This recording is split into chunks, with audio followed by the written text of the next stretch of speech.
Okay, it says we are live.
Good evening, everyone. Welcome to Caravan. This is Ishan Sharma, and with me today I have a very special guest, and it is an extremely it's an honor to host her this evening on Caravan. Professor Rachana Chakraborty, who is a professor of history at Calcutta University and also a former dean of arts at the same university, and she her research interests ranges from modern Indian history, history of education in India, to women's history, and she has written a book on the same theme of modern education.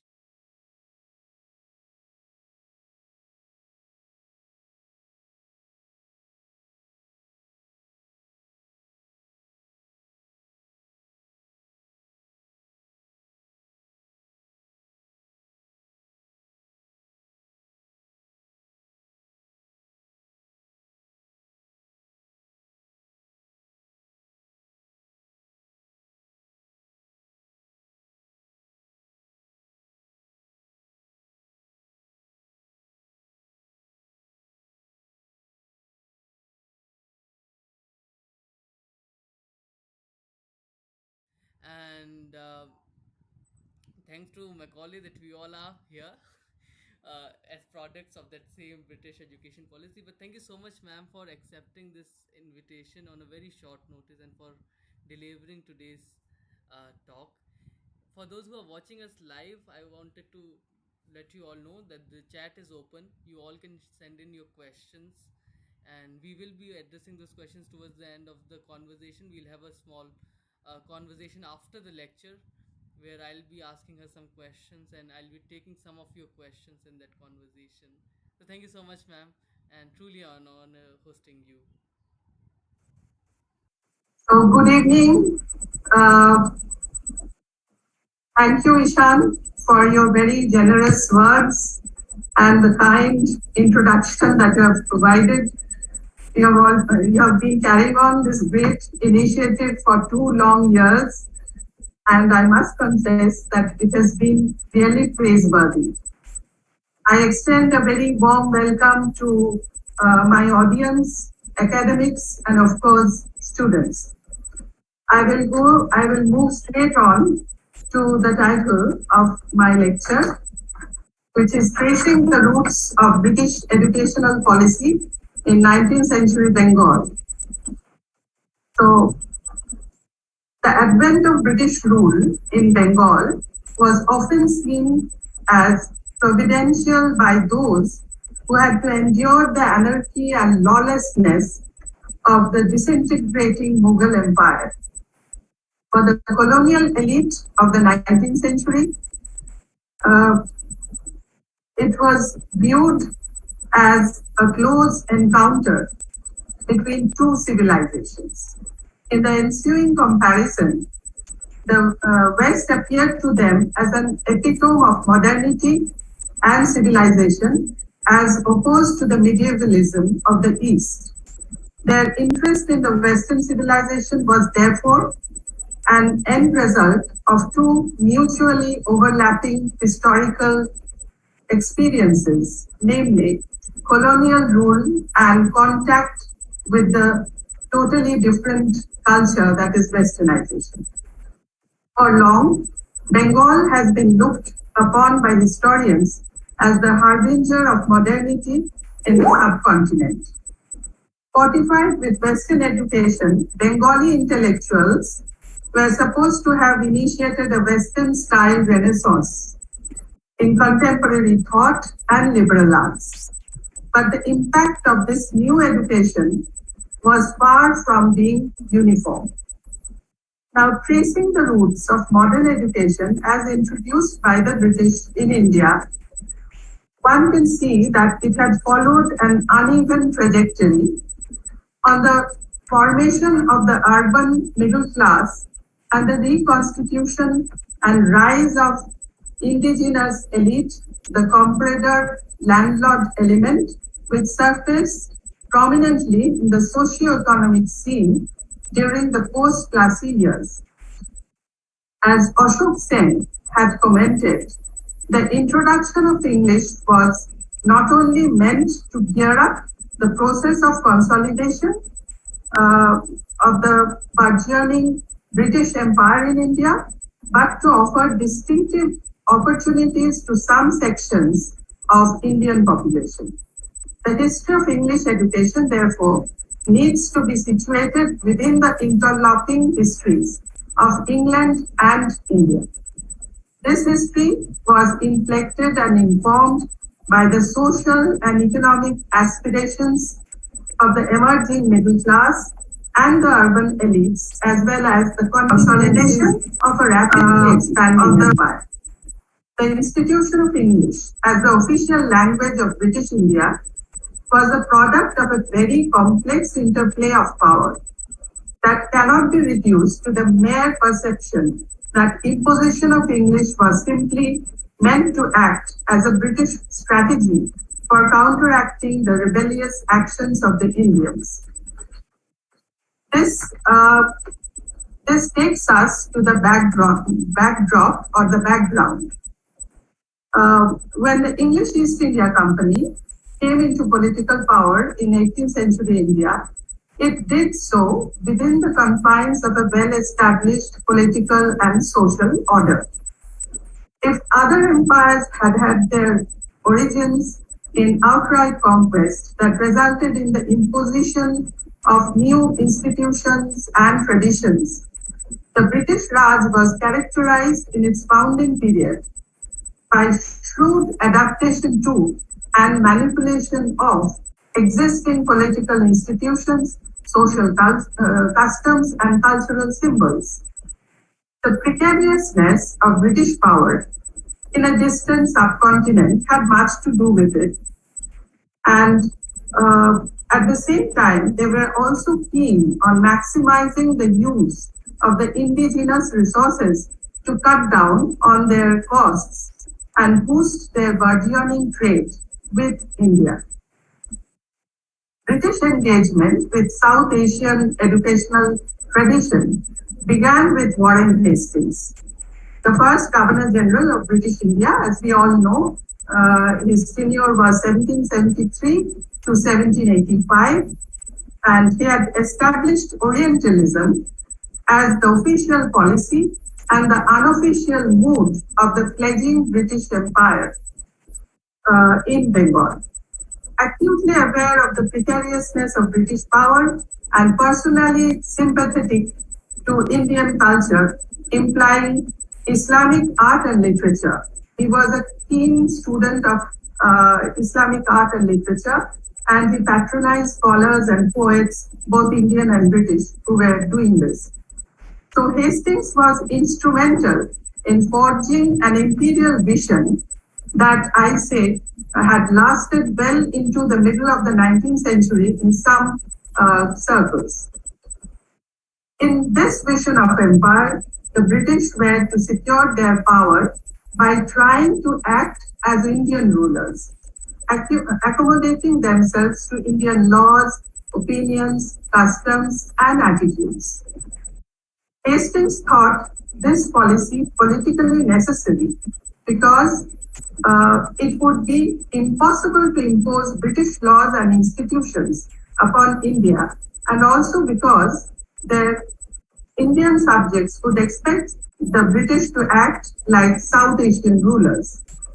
Hastings promoted various scholarly enterprises, including an attempt to found a Persian professorship at Oxford, the translations of Arabic and Sanskrit legal texts into Persian and English, and the preparation of a grammar in Bengali.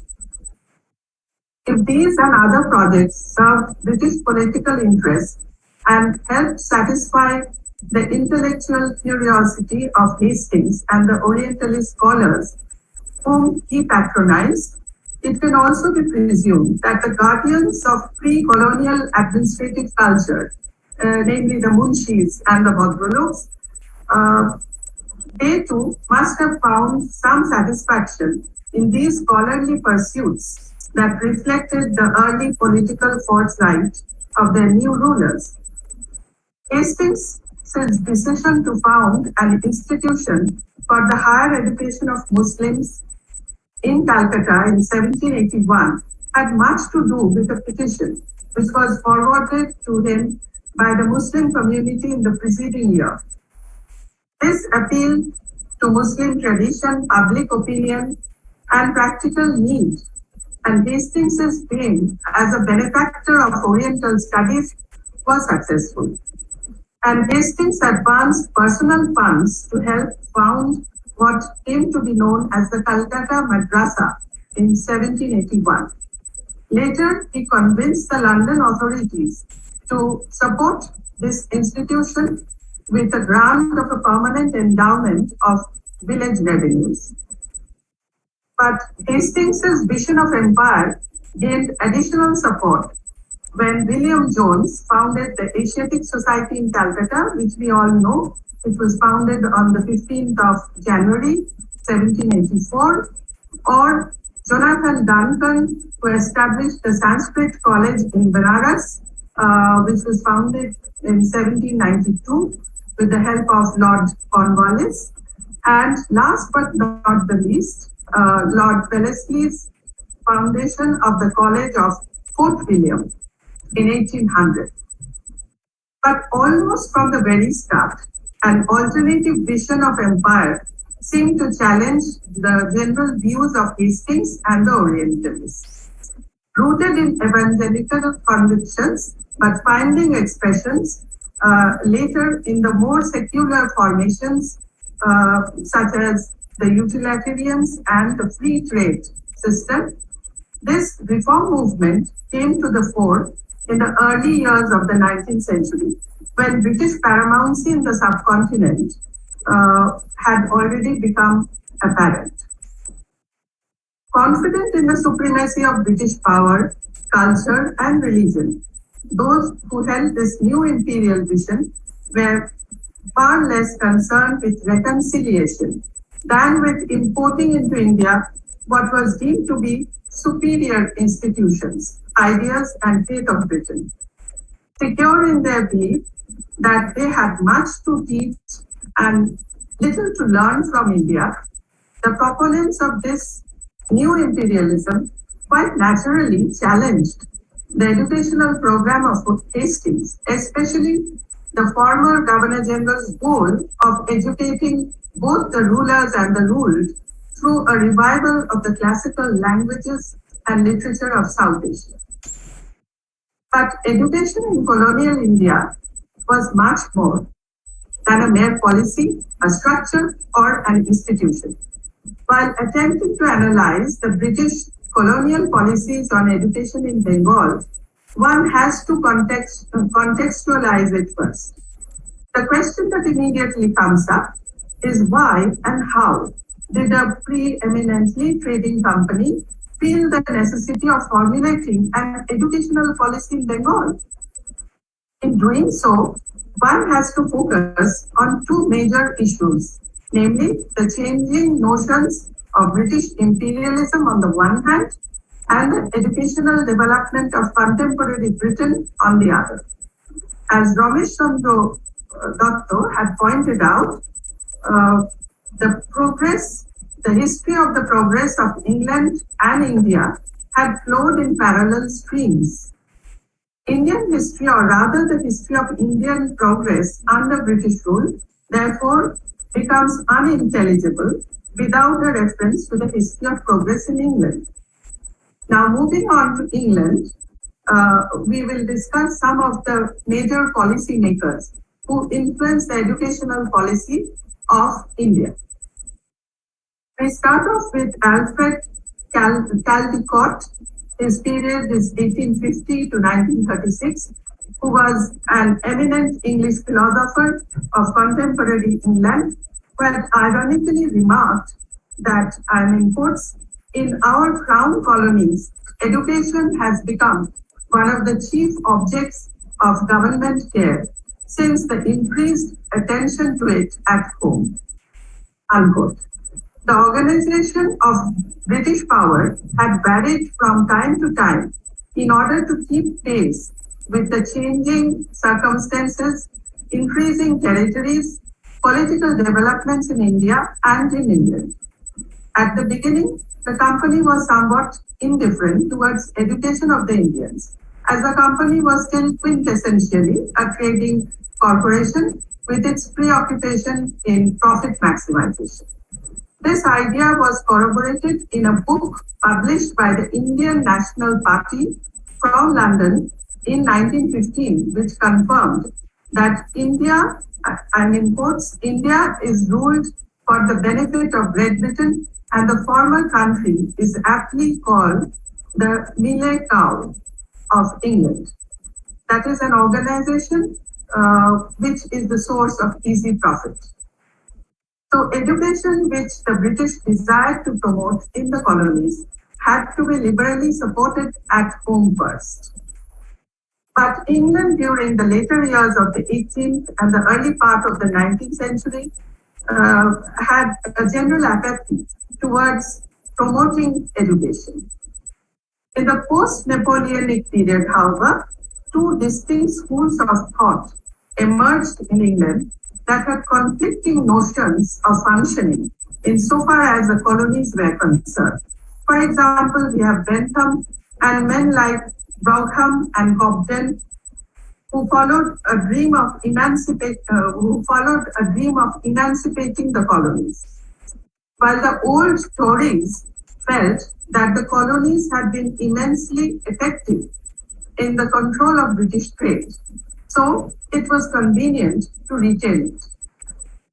The dry winds of conscious imperialism had not yet begun to blow.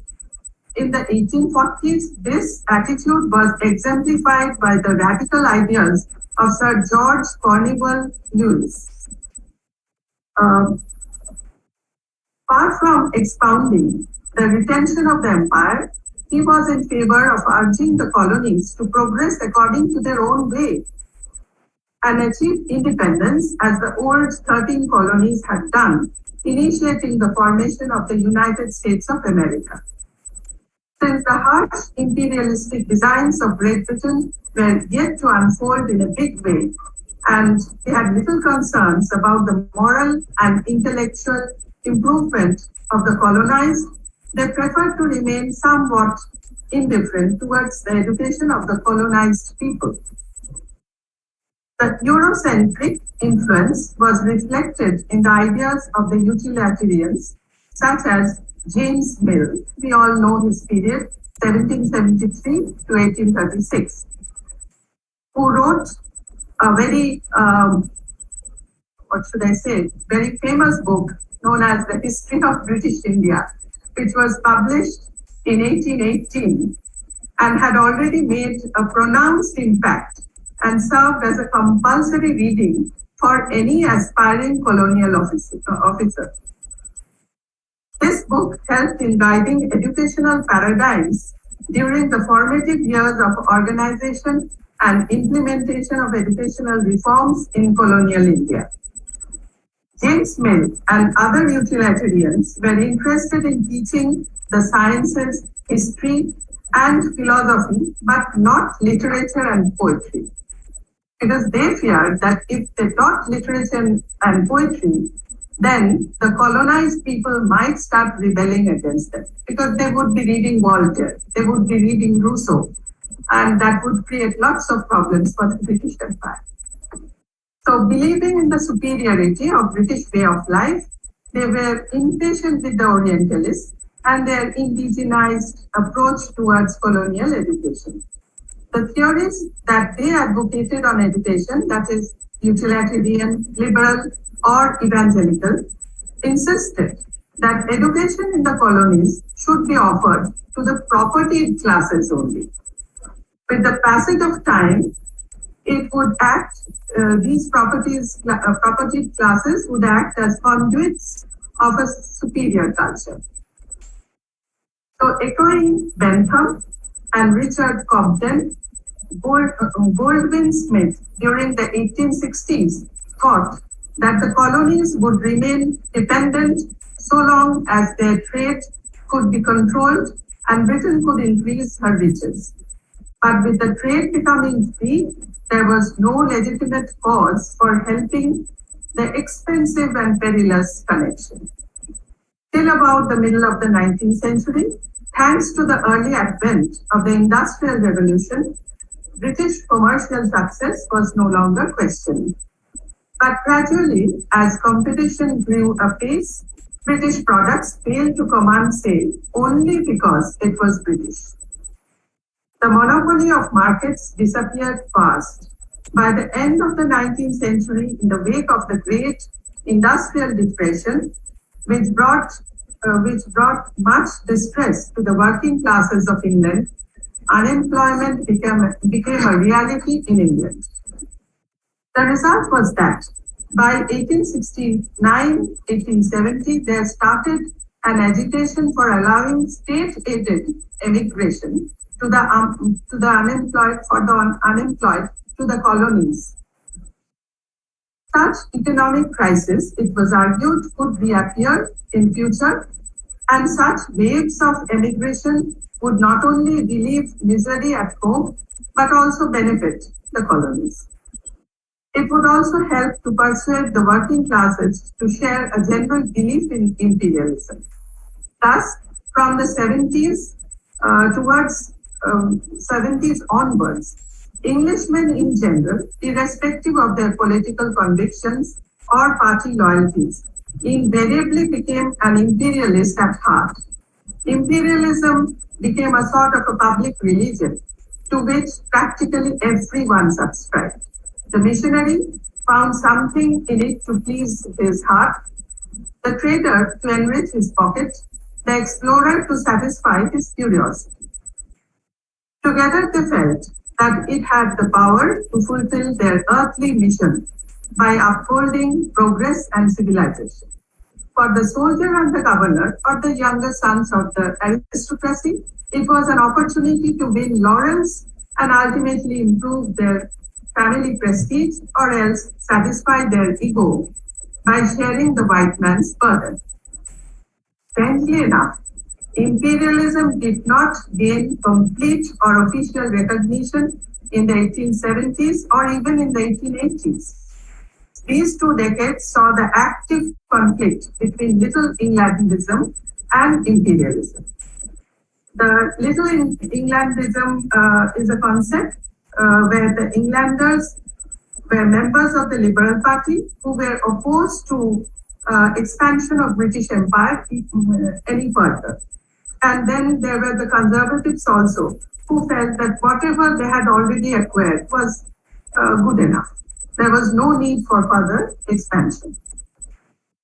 So without doubt, in the 1890s, the triumph of imperialism was complete, and the British nation relaxed in the enjoyment of an empire, the possession of which was not only a matter of pride to them, but also one of rare virtue. The fear that other powers would encroach upon the empire, that they would interfere with the precariously constructed spheres of influence and try to create or encourage subversion within the empire, constantly agitated the imperial mind. So from this, we find that British colonial policy on education has to be understood in this light. If we don't understand the developments in England, we do not understand why the policy was actually shifting. So the British colonial policy on India, which arguably began with Charles Grant's observations on the state of society among the Asiatic subjects of Great Britain, was penned in 1792. Grant, professing an evangelical Christian standpoint, had considered the Hindu population, which he equated with the whole of India, sadly enough, rather backward and immoral and superstitious, precisely because of the malign influences of Hinduism, its values, beliefs, and practices, that the Indians were so backward. The East India Company, therefore, in his view, had a moral duty to spread the light of Christianity to the accursed land. Grant had advocated spreading the light of European knowledge through the medium of English. So we actually cursed Macaulay, but Charles Grant had preceded Macaulay, and Macaulay had merely followed the footsteps of Charles Grant. And I will quote a very significant line from Charles Grant, which says, I'm in quotes, "The true cure of darkness is the introduction of light. The Hindus err because they are ignorant, and their errors have never fairly been laid before them. The communication of our light and knowledge to them would prove the best remedy for their disorders. And this remedy is proposed from a full conviction that if judiciously and patiently applied, it would have great and happy effects upon them, effects honorable and advantageous for us," unquote. Grant's observations was written as a part of the evangelical attempt to persuade the British Parliament during the renewal of the company's charter to open up its territories to missionary activity. Although unsuccessful in 1793, 20 years later, the evangelicals were powerful enough. By that time, they had gained a very powerful lobby, and they were powerful enough to get the Parliament both to print Grant's observations in its entirety and to renew the company's charter on the condition that henceforth missionaries would be free to operate in British India. The 1813 Charter Act also enjoined a provision for public education in India. This too bore the mark of Grant, who had argued strongly that the British were morally obligated to introduce their Indian subjects to what he saw as the superior truths of Christianity and Western culture. Grant was sensitive. He was sensitive, however, to the political concerns that had led Hastings and others to view caution on religious matters as vital to British rule. Hence, Grant rejected the notion of using force to convert the Indians or to destroy their religious symbols. He urged that reason and argument should be employed instead to expose the errors of Hinduism. So the interplay of ethics and power becomes quite discernible in this case. Now, Macaulay's notions, coming 3 decades later, derived much of its inspiration from Charles Grant. Interestingly, according to the British ruling class, there existed no uniform system of education in British Bengal up to the 1830s.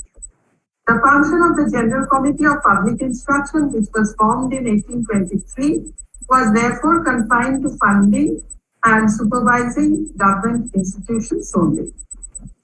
The General Committee, on its part, was sharply divided into 2 camps: the Anglicists, who believed in the superiority of English religion and culture and European knowledge, and the Orientalists who were keen on restoring and rejuvenating ancient knowledge and languages of the Orient.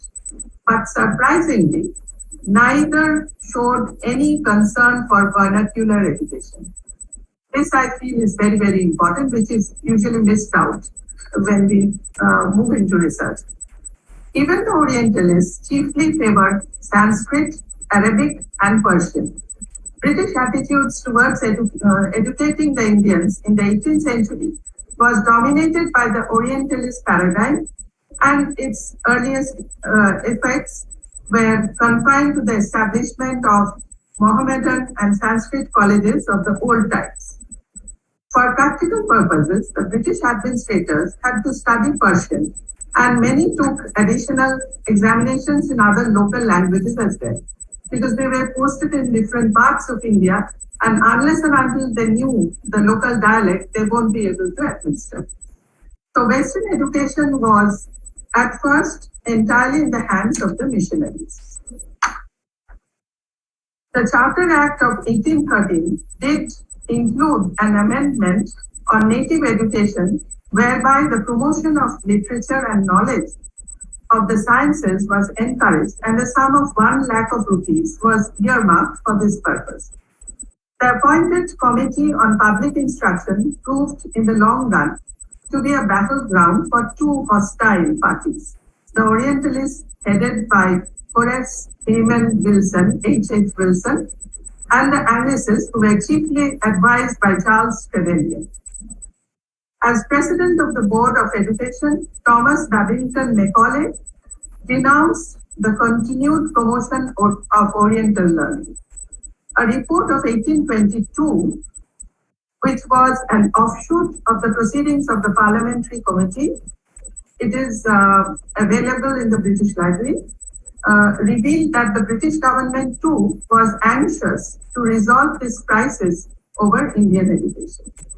The majority in the committee was in favor of English education, with only James Mill recommending the translation of European books into Indian languages. The major opinion prevailed that Macaulay was made the president of the General Committee in 1834. His historic minute was penned on 2nd February 1835. The resolution drawn up in 1835 by Governor General Lord William Bentinck on the 7th of March 1835 finally settled the matter in favor of English education or Western education. Bentinck's resolution, reprinted later on, was brief but decisive, stating that British goal should be the promotion of European literature and science among the natives of India, and that all funds appropriated for the purpose of education would be best employed in English education alone. Also clear was the stipulation that no new stipends would be granted for the study of Oriental subjects, as was the directive of the GCPI to re-evaluate the status of any Oriental professorship that might fall vacant in the interim period. But the Anglicist victory was not complete. On the contrary, an immediate outburst of opposition to Macaulay's plans led Bentinck and his council to make some important concessions to the old policy. Now, why was Bentinck interested in modifying what Macaulay had advised him? Bentinck, as we know, his tenure is 1828 to 1835, was one of those who had come to believe that India needed to be regenerated, and thus entailed westernization in his mind. While he shared some of the views of the reformers, such as the evangelicals, the free traders, and the utilitarians, he retained an amount of independence of mind that allowed him to respect enlightened Hindus and emphasize the need to bring Indians ever more into the administration of the country. He was worried about the effects of European monopolization of India's best jobs and surplus revenue. Bentinck also had some contact with the new Calcutta elite, such as Raja Rammohun Roy. Bentinck had appointed Raja Radhakanta Dev and Ram Kamal Sen to government committees. Moreover, he seemed to have a strong interest in those seeking a Western education, especially Dirozio students at Hindu College. By the time he left India, Bentinck wanted to get on with his grand project of rejuvenating India and was perhaps influenced by the English-speaking community of Calcutta. He was increasingly patient with the Orientalist idea that the rulers would have to pay a very careful attention to India's ancient heritage. Worried that the British simply knew too little about the existing state of Indian education, he advised William Adam, to survey the existing state of education in Bengal and Bihar. And we know that Adams' report, it remains to this day a very important source of information regarding the state of indigenous education prior to the advent of the British. So now I will discuss the impact or the effects of this education policy.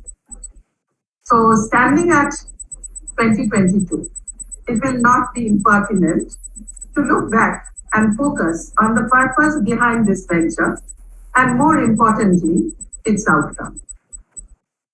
Throughout the 19th century, Bengal witnessed the gradual but steady transition from indigenous independent village schools to a completely foreign integrated primary, secondary, departmental school system.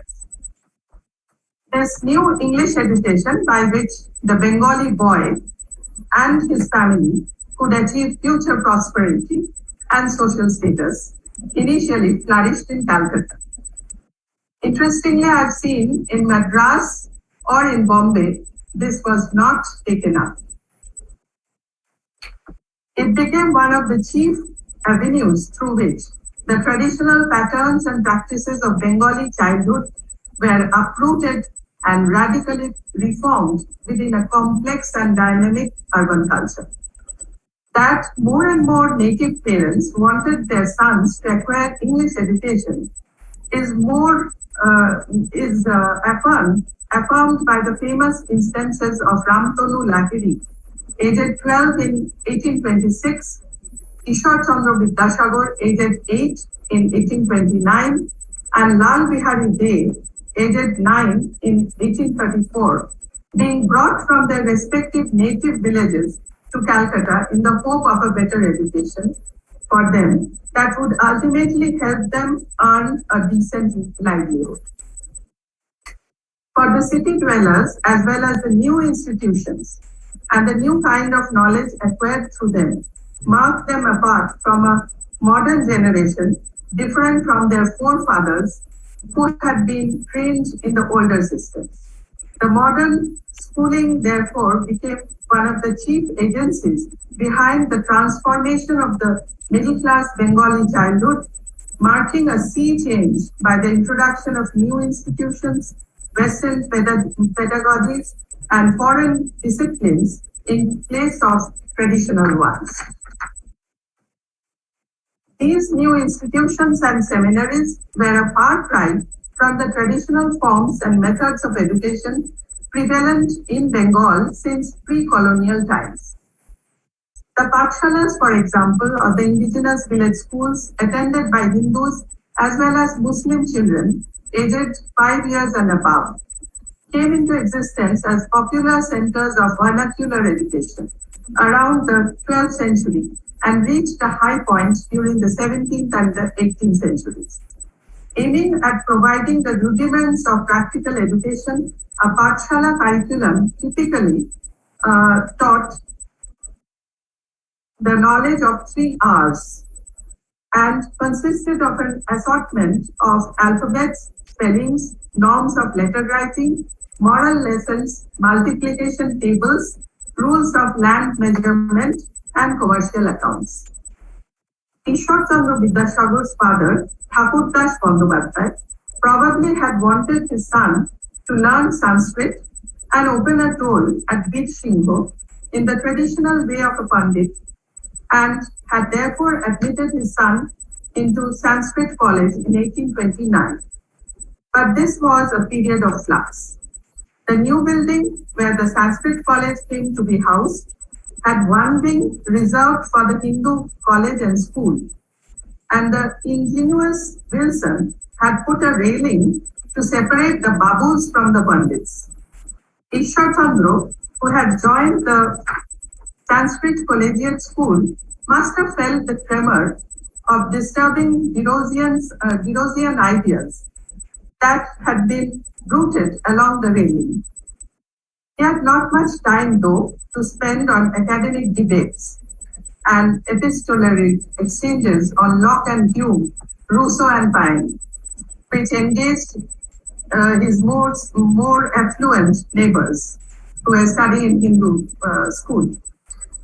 He spent a very hard, grinding 12 years and 5 months period, occasionally enlivened with attainments of distinction such as scholarships and prizes. Before he qualified for his final college leaving certificate on 4th of December 1841, he had also passed the Hindu Law Committee examination, which opened up a new vista for him, that is, a career in the office of the Judge Pandit. As Persian law was still there, it was Persian and Hindu law were still functional. The British, they required Pandits and Maulavis to run the show.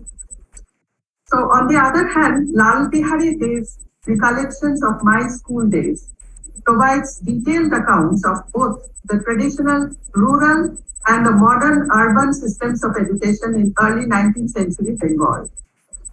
He writes about his village Pathshala at Talpur, where he began his education, and about the modern institutions of Calcutta, to one of which he finally got admitted as an English education in 1834. At the Pathshala, which he had no house of its own and met under the open sky on the ground in the front of a temple. Classes were divided into 4 boys: palm leaf boys, plantain leaf boys who used ochre to write on the plantain leaves, and finally the palm leaf and the plantain leaves respectively for their lessons.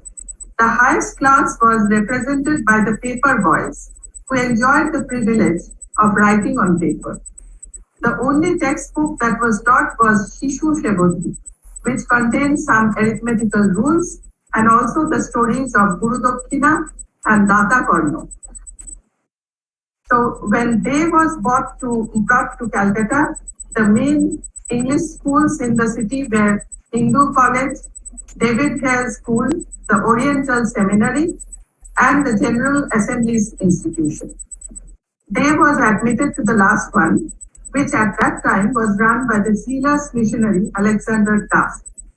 Initially housed at Upper Chitpur Road at Jorashanko, in what was known as the Firingi Kamal Boshe's house, they witnessed its subsequent change of location to its permanent address in 1837 in an impressive building designed by Mr. John Gray, who erected Mrs. Brown and Company Builders in Calcutta, and superintended by Captain John Thompson of the Honorable East India Company's engineers.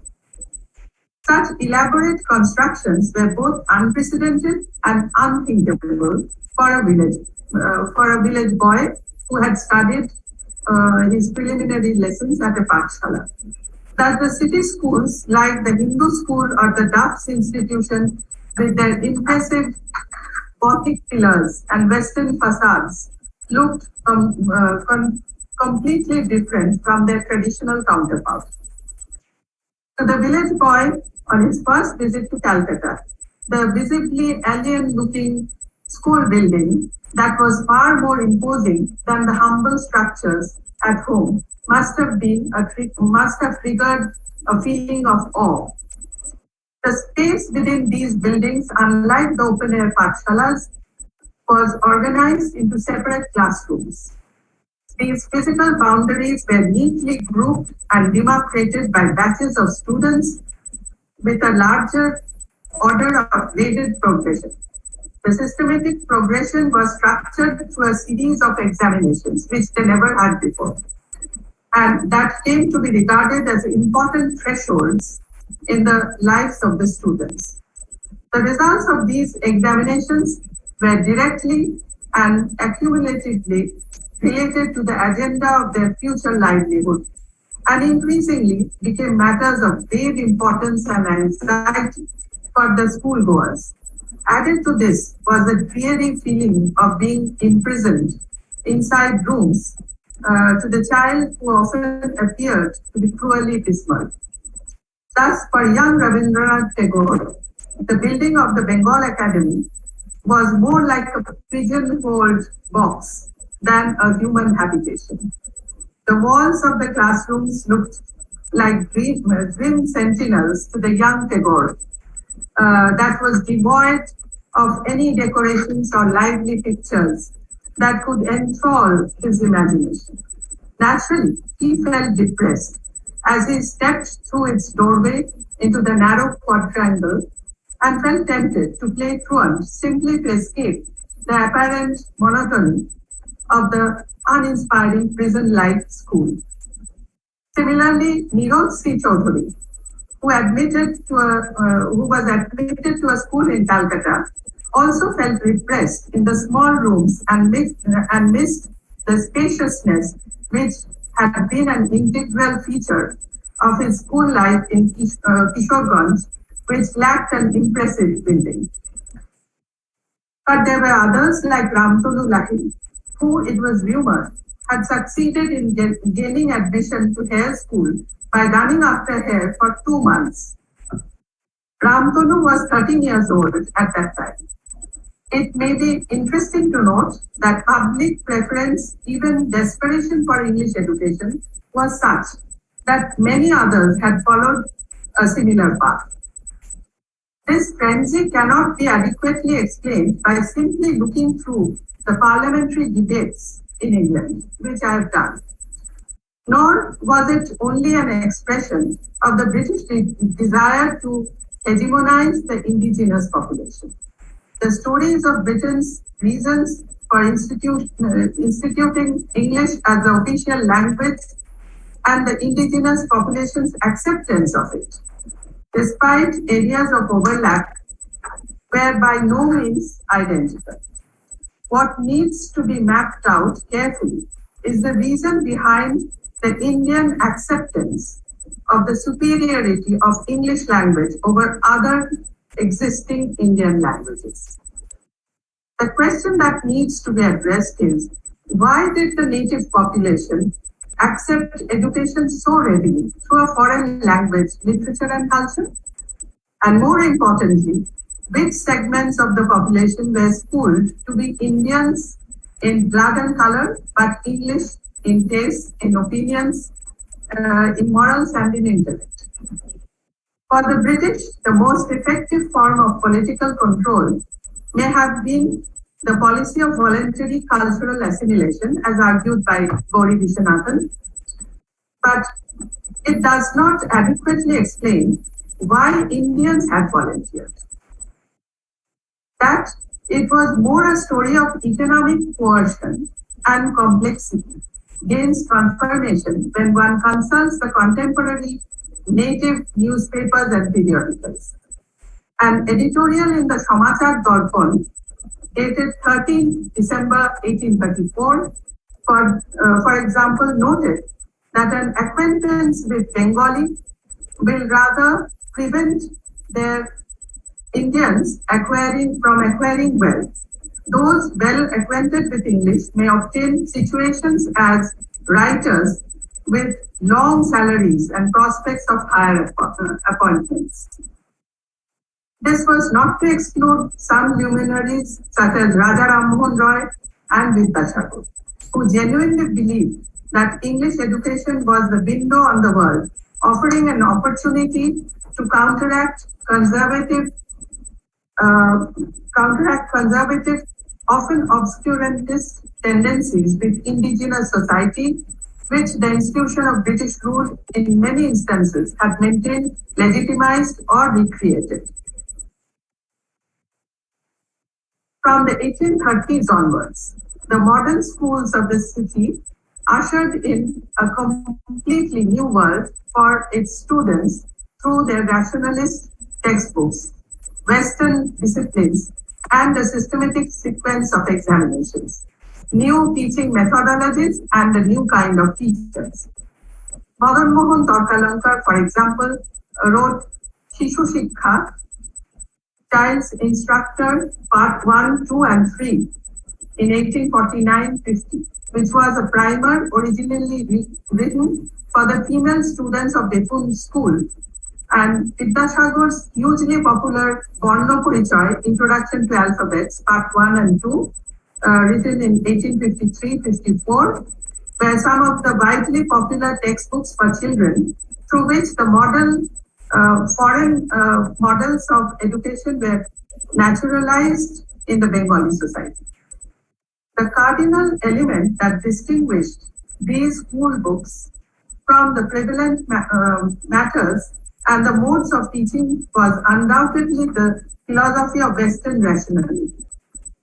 When designing Shishu Shikha as a textbook of elementary education, Torkalankar had substituted the age-old traditions with ideologies of reason and empiricism.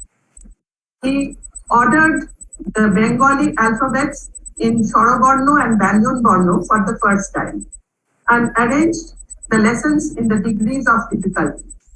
Moreover, a maxim in his primer, well known to this day, especially underlined the economic benefits of education in the modern age.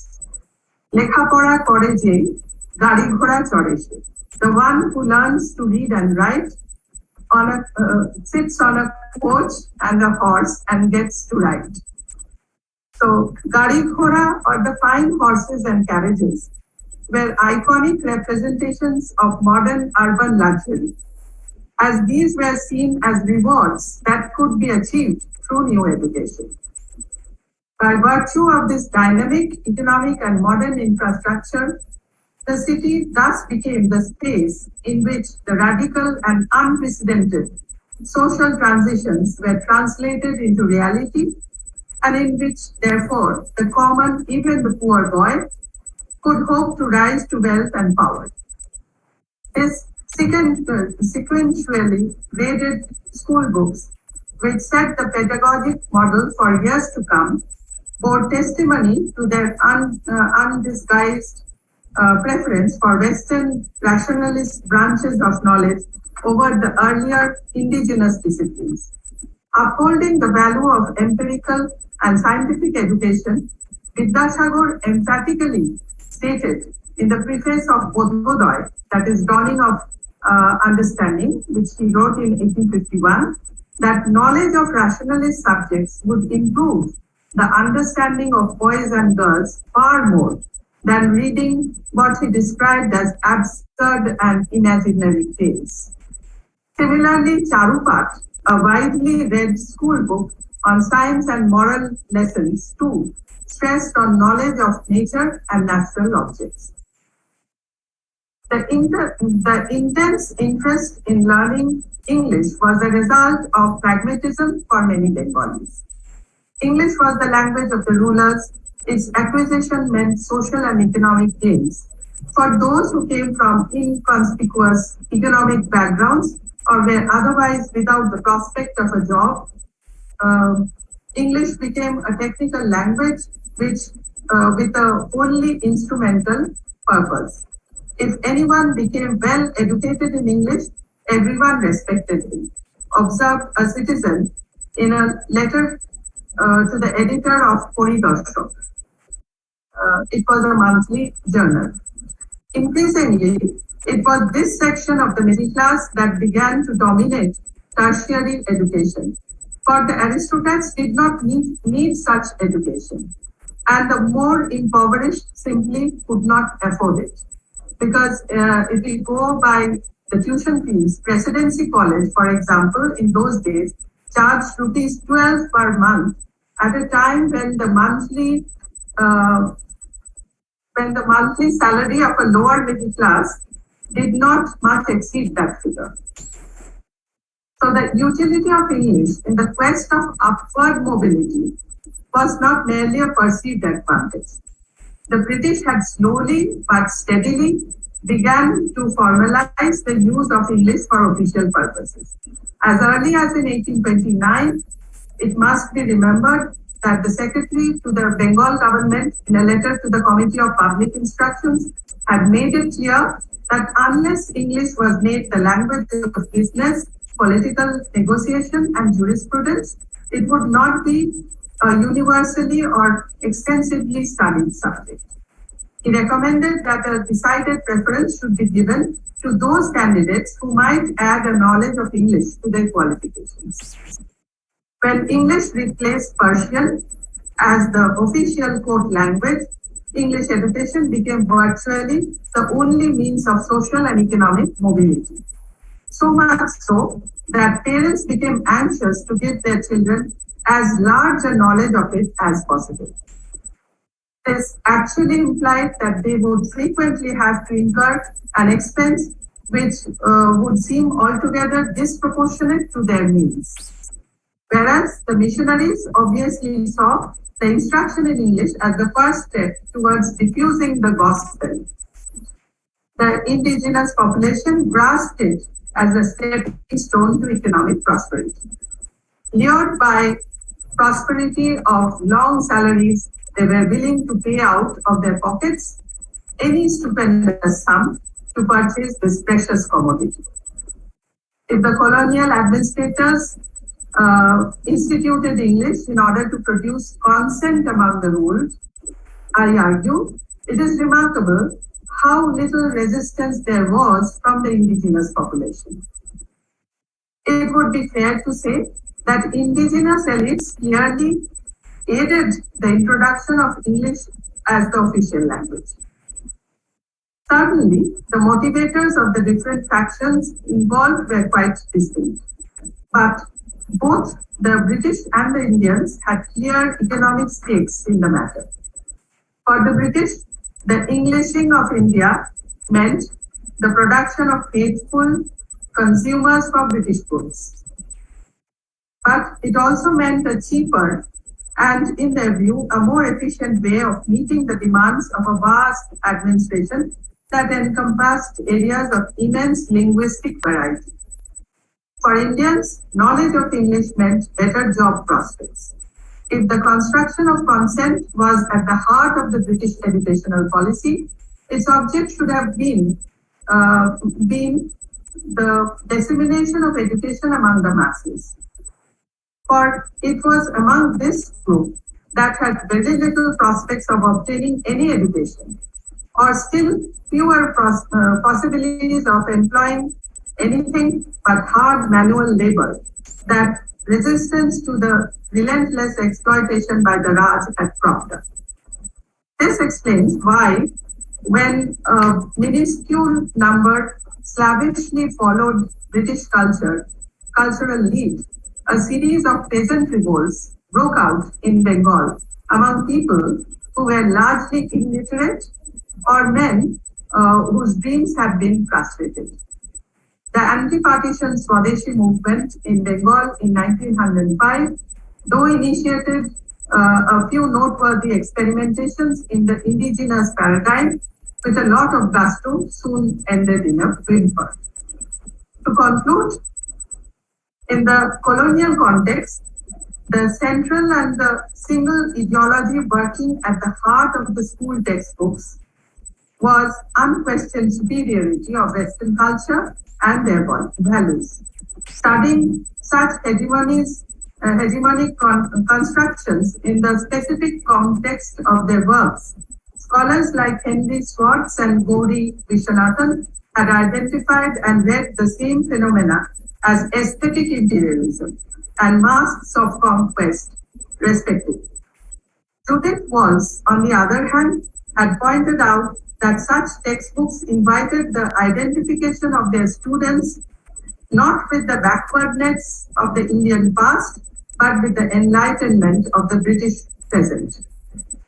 These breaks with indigenous pre-colonial past in the fields of pedagogy, curriculum, and schools deepened with time as the prevalent modes of schooling were established and rendered ineffective by the modern institutions and the new departmental systems. This complete anglicization of children's formal education taking place in the context of colonial modernity in 19th and early 20th century Bengal became naturalized as the mainstream model of education that continued to provide the fundamental framework of schooling in the post-colonial era as well. So indeed, the external and the internal structures of contemporary schools, both old and new, their architectural as well as pedagogical organizations drew a lot from the imperial educational legacies engendered by Victorian Calcutta. That is how I end this. Thank you so much, ma'am, for that. And you mentioned the famous book of James Mill. Now it has become much infamous and widely used by politicians to divide. But yeah, the main point that you emphasized was the contextualizing Yes. the emergence of an education policy, keeping in mind two things. First is the changing notion of imperialism that you mentioned, and second is the contemporary settings and developments in Europe and Britain in general. So that brings me to the question, what was the status of women education uh, at the backdrop of women education in Europe at that time? Well, women's education in Bengal did begin in the 19th century, thanks to some of the more illuminated personalities like Raja Rammohn Roy or Vidyasagar. They had put in a lot of labor, and the enlightened Bhadraloks of Bengal, they felt that their women have to be educated because when they came back from their offices or their workplaces, they found their wives illiterate and they could not even talk to them. So they felt that it was necessary to educate them, not for any employment though, because that would become, they might become competitors to men. So they were taught within a very, what should I say, a very limited stronghold, that they would not become competitors of men, but would become good mother or good wives, and definitely lead a very happy life. So that was the aspect. And another thing was that behind all this was actually it was a kind of reaction against the British criticism that India's position in the hierarchy of civilizations was at a lower level because their women were illiterate. So they were trying to prove that our women were literate in the past, um, but there was some gap in the midway. But now we are also educating our women. And this is one area where we will never allow any Britisher to step in because the women will maintain our culture, our heritage, and everything. Because they would remain in the internal domain and not in the outer territory. Yes, And you mentioned a saying in Bengali about the usefulness of education in Hindi. In when I was a kid, my grandmother used to say कि पढ़ोगे लिखोगे बनोगे नवाब खेलोगे कूदोगे होगे खराब. So I think that kind of idea began in the 19th century itself among the people of North India and Calcutta. But now that Yes, you have mentioned Bhadralok and Bengali Bhadralok, there are three gurus of Bhadralok. Raja Rammohan Roy, of course, is one of them, and then there is Derozio and Macaulay.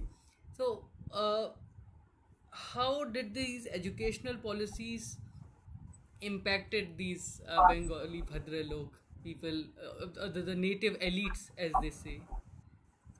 actually, you see, these Orthodox were also a creation of the British themselves, because the permanent settlement that was created by Cornwallis, it uh, it actually dismantled the old system of landowning, and it created a new class of landlords who were actually absentee landlords residing in Calcutta in Palatian buildings.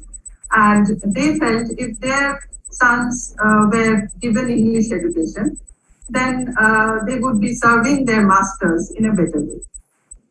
So these were the people who were actually patronizing the British. That is where I differ from Gauri Vishwanathan. Because if we say that it was a general policy, then we cannot quite explain the fact why the Bhadraloks accepted this alien religion, alien education warmly. But they also put up a vocal resistance, especially Ishwar Chand Vidyasagar and Bhudev Mukhopadhyay.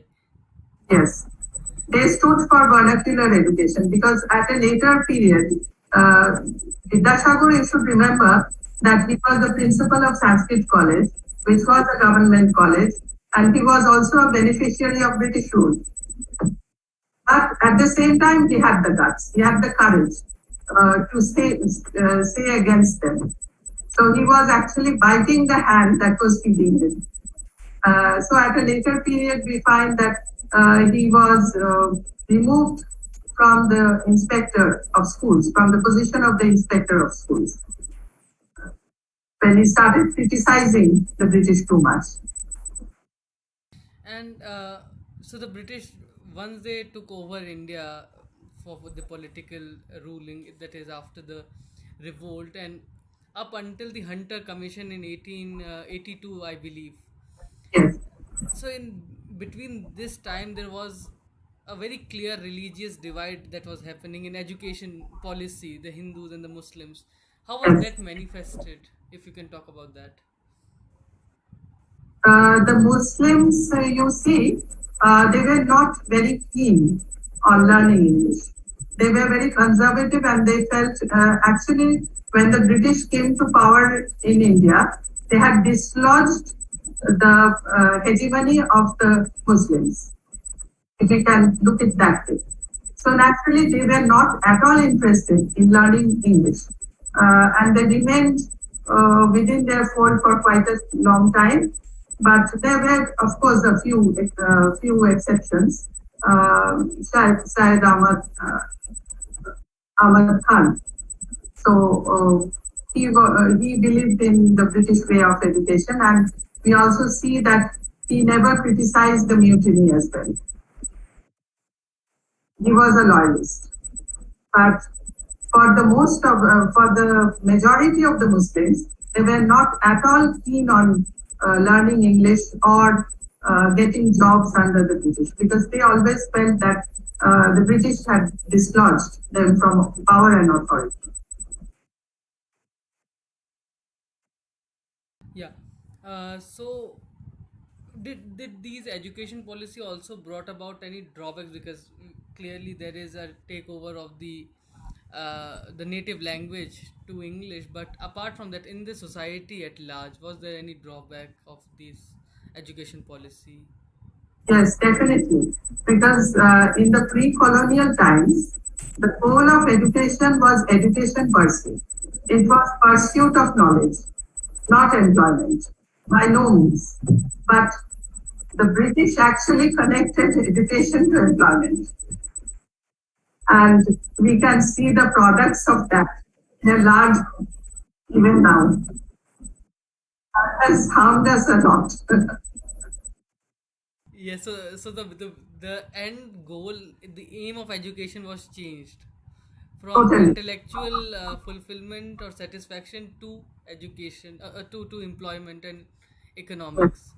Uh, there is a question by Rahul Mondal. His question is, for better depth and understanding of the 19th century Indian women's education, and particularly those Bhadra Mahilas who became educated and were able to write their own story.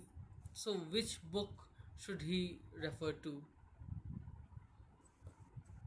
You can read Geraldine Forbes' Cambridge History of New Cambridge History of Modern India, or Women in Colonial India. These two books will give you a very good understanding. And then you have Brothwick's book. Uh, I forget the title immediately, but it's book, uh, Reluctant Debut, Debatante. And so these are some of the books that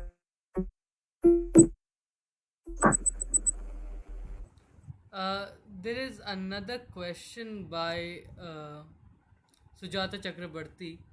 Her question is, the education policy of British is it cultural colonization or reformation of education? And how the British use mimic men in this process by teaching English? yes. Can you repeat the question once again? I'll do that. I'm just checking the internet if it is back. Yeah. So the education policy of British, is it cultural colonization or reformation of education? And how the British use mimic men in this process by teaching them English? Um, Cultural colonization would be far-fetched word, because even after independence, we are continuing with the old legacies. So if it was totally a cultural colonization, then we should have changed our ways immediately after independence. So I don't go with that idea. But the, what was the second part of the question? About How the British use mimic men in this process by teaching English? couldn't understand the question much. Probably she was trying to understand uh, how the Indians pronounced English, and they were mimicked. Or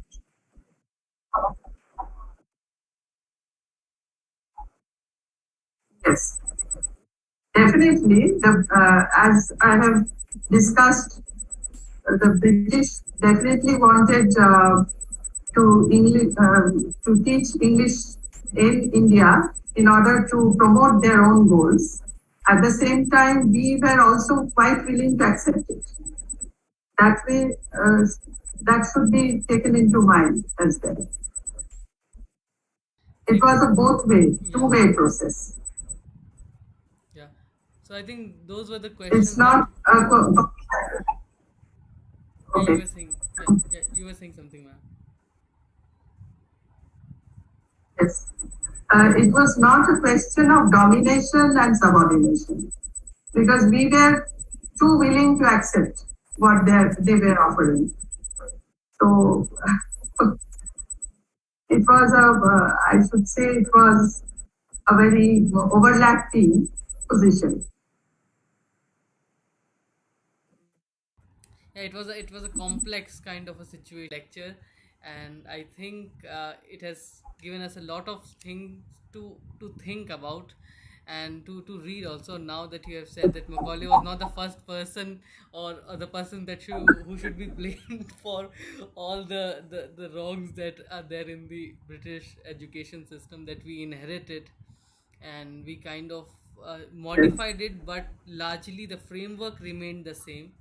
It is the same framework that was introduced by the, because we still go to that primary school, secondary, and then senior secondary, and so on and so forth. So thank you so much, Yes. ma'am, and thank you so much everybody who joined us live. And we will be back with another lecture.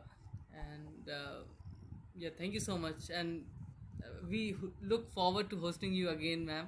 And now that we will also do about some, especially on women education, because you have written about Muslim women education. So hopefully, very soon we hope to host you again on Caravan. Thank you for inviting me, for letting me share some of my views. Actually, when I started my PhD, during my PhD in the late 90s, mid 90s, uh, and I started looking at parliamentary papers because I was doing my PhD on administration and management of higher education in Bengal during 1919 and 1947. So I started looking up parliamentary records in the India Office Library.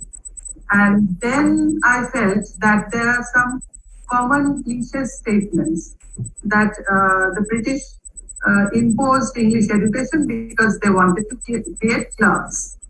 So I couldn't find a satisfactory answer to that because I was dealing with university education.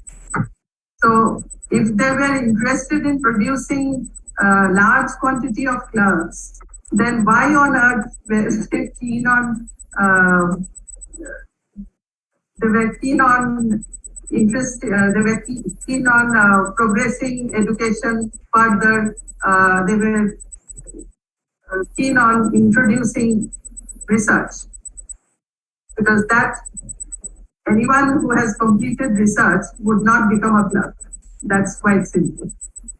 So from there, I started questioning the British policies, looked into parliament records and other proceedings and the newspapers, and I got my answers. And those who wish to read further, the title of Professor Chakraborty's book is Higher Education in Bengal: A Study of Its Administration and Management, 1919 to 1947. That was published by Minerva Associates Publication Private Limited in 1997.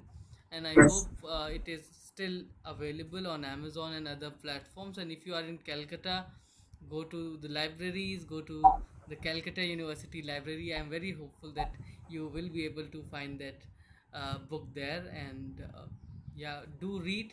And if you have any question after this lecture, feel free to email us to Karwan. Our email ID is karwan heritage at gmail.com, and we'll make sure that we'll forward those questions to Professor Chakraborty, that she can get back to you through email. So thank you so much, everyone. We'll meet again. Until then, keep reading, keep questioning, because the time that we live in, critical thinking is very important, especially when we talk about the past. So yes. keep thinking. Thank you so much, everyone. We'll meet again.